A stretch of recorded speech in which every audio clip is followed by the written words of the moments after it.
کاش یہ بات ہمیں سمجھ آ جائے اور ہم ہر حال میں اللہ کا شکر ادا کرنے والے بن جائیں. اور ایک اور میں آپ کو بات بتاؤں, جو دنیا والوں کو بتاتے ہیں ہوتا کچھ نہیں ہے اس سے, مت بتایا کرو دنیا والوں, صحیح بتاؤ, مت بتایا کرو, اپنے غم مت بتایا کرو, ثواب بھی چلا جاتا ہے. اور بعض اوقات یہ دنیا والے نا ہمارا مذاق بھی اڑاتے ہیں. ہم جب کسی کو اپنا پرابلم بتاتے ہیں نا, ہمارے سامنے تو بڑے اچھے بنتے ہیں کہ اچھا ٹھیک ہے میں کرتا ہوں کچھ, بعد میں جا کے دنیا میں باتیں کرتے ہیں, آیا تھا میرے پاس اس کا یہ مسئلہ ہے, ہاں باتیں بڑی کرتا ہے, بڑی پرابلم میں, کیوں بتاؤں میں دنیا والوں. نعت کا شعر ہے نا, کسی کا احسان کیوں اٹھائیں, کسی کو حالات کیوں بتائیں, کیوں بتاؤں میں دنیا والوں کو مجھے کیا غم ہے نا. میرے آقا سلامت رہے ہیں, اللہ کے حبیب علیہ الصلوۃ والسلام ہیں, اور رب عز و جل کی بارگاہ ہے, میں ادھر عرض کروں نا, کسی کا احسان کیوں اٹھائیں, کسی کو حالات کیوں بتائیں, آقا تم ہی سے مانگیں گے تم ہی دو گے, تمہارے در سے ہی لو لگی ہے. ہاں اللہ رسول کی بارگاہ میں عرض کیا, ادھر آنسو بہاؤ, نہ بتاؤ دنیا والوں. ایک اور کمال کا شعر ہے کہ دنیا والے تو درد دیتے, دنیا والے تو درد دیتے ہیں, زخمی دل کی دوا مدینہ ہے. تو جب دنیا والوں نے کوئی ہمارا بھلا کرنا بھی نہیں نا ان کے ہاتھ میں ہے, شفا دینے والی ذات میرے رب کی, برکت دینے والی ذات میرے رب کی, تو اللہ سے باتیں کرو نا.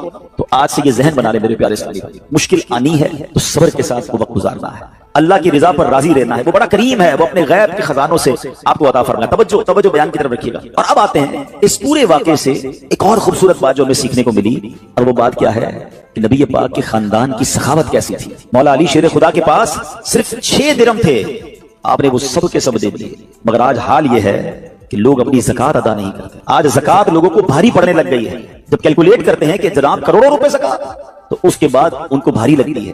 نہ کریں ایسا, یہ زکات مال کا میل ہے, اور اگر یہ مال کا میل آپ کے مال سے جدا نہ ہوا تو یہ آپ کے مال کو بھی میلا کر دے گا. ایک بات یاد رکھیے گا, سرکار دو عالم صلی اللہ علیہ وسلم کا یہ فرمان ہے, اپنی زکات ادا کر کے اپنے مال کو مضبوط قلعوں میں قید کر لو. اگر میں اور آپ چاہتے ہیں نا کہ میری آپ کی پراپرٹی سیکیور رہے, ہمارے مال و اسباب سیکیور رہے, تو حدیث پاک میں تو فارمولہ موجود ہے کہ اپنے مال کو زکات دے کر مضبوط قلعوں میں قید کر لو. لیکن یہاں زکات دینے کے لیے تیار نہیں, لوگ لمسم نکال دیتے ہیں, کیلکولیٹ نہیں کرتے. یاد رکھیے یہ مال ہی عذاب بن جائے گا اگر آپ زکات پوری ادا نہیں کرتے.